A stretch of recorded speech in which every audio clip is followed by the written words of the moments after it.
अस्सलाम वालेकुम। क्या हाल चाल हैं आप सबके। उम्मीद है आप सब खैरियत से होंगे। आज मेरा मौजू है कि बेवा इद्दत में क्या नहीं कर सकती।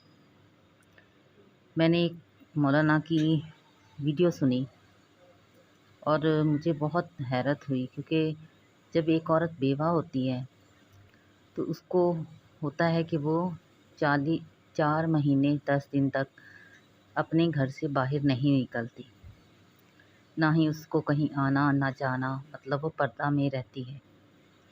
लेकिन जब उनकी बातें सुनी तो मैंने कहा आपसे शेयर करूं कि इद्दत इतनी सख्त नहीं है। हमारे इस्लाम में इद्दत का मफ़हूम क्या है, कि लोगों ने जो बना दिया वो क्या है, कि किसी ने बोला कि इद्दत में औरत घर में नंगे पाँव फिरे, यानी कि वो जूता तक नहीं पहन सकती। तो अस्तगफार, इतना बड़ा उसने क्या जुर्म किया। तो मौलाना ने आगे से उसकी तमाम बातें बताईं कि इद्दत में औरत क्या कर सकती है। कि इद्दत में जब औरत, पर्दा तो इंसान पर पहले से ही जायज़ है, यानी कि औरत पर अपने नामहरम से, कज़न से, चचाज़ाद भाई से, बहुत सारे रिश्तों से पर्दा लाजिम है। वो सिर्फ़ इद्दत के इद्दत के दौरान ही नहीं, बल्कि वो पहले से ही औरतों पर लाजिम है पर्दा करना। तो ये एक बात बना दी गई कि पर्दा करें, तो पर्दा तो वो पहले से करे जो हमारे इस्लाम दीन में है।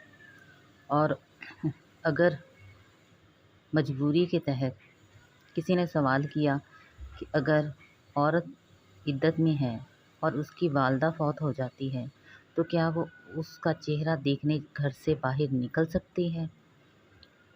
तो हुज़ूर पाक सल्लल्लाहु अलैहि वसल्लम ने फरमाया था कि जब औरत किसी ज़रूरी काम के तहत बाहर भी जा सकती है, जैसे एक सहाबी के औरत बेवा हो गई, इंतकाल हो गया सहाबी का, और आप हुज़ूर पाक सल्लल्लाहु अलैहि वसल्लम से उस औरत ने सवाल किया कि ए नबी, हमारा एक खजूरों का बाग है और वो खजूरें मुकम्मल तौर पर पक चुकी हैं, उसकी कटाई का वक्त है, तो मेरे और मेरे शौहर के अलावा कोई ना था उसकी देखभाल करने वाला।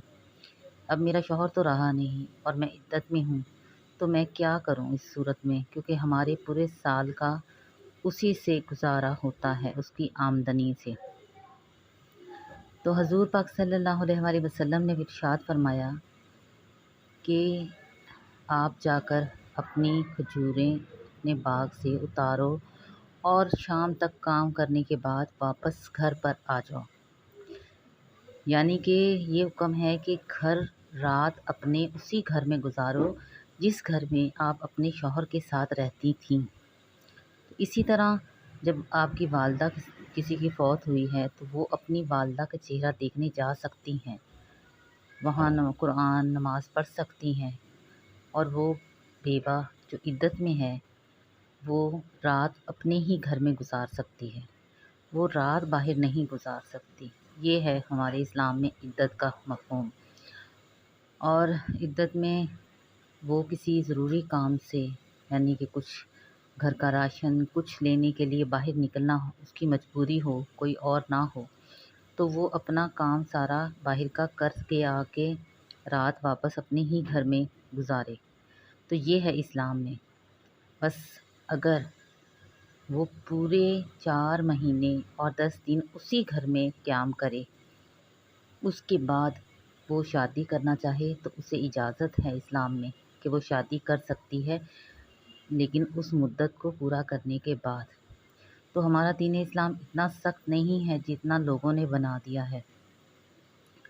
तो इद्दत के मायने यही हैं कि एक बेवा क्या कर सकती है, पर्दा तो लाजिम है हर औरत पर। और ये एक बात थी जो मैंने सुनी और मैंने कहा आप लोगों से शेयर करूं, क्योंकि इद्दत के लिए बहुत सारे लोग बहुत सारी चीज़ें नहीं करने देते बेवा को। हाँ, वो नहीं सज संवर सकती उन 4 महीनों में, ना ही वो किसी शादी ब्याह में जा सकती है, किसी खुशी की तकरीब में नहीं जा सकती, ये इस्लाम में मना है। باقی کسی کے دکھ میں ایسی جگہ پہ جانے کی اجازت ہے۔ تو امید کرتی ہوں آپ کو یہ ویڈیو سنیں گے اور اس کو سمجھیں گے۔ دعاؤں میں یاد رکھیے، پلیز اس ویڈیو کو سن کے لائک کیجیے، شیئر کیجیے۔ اللہ حافظ۔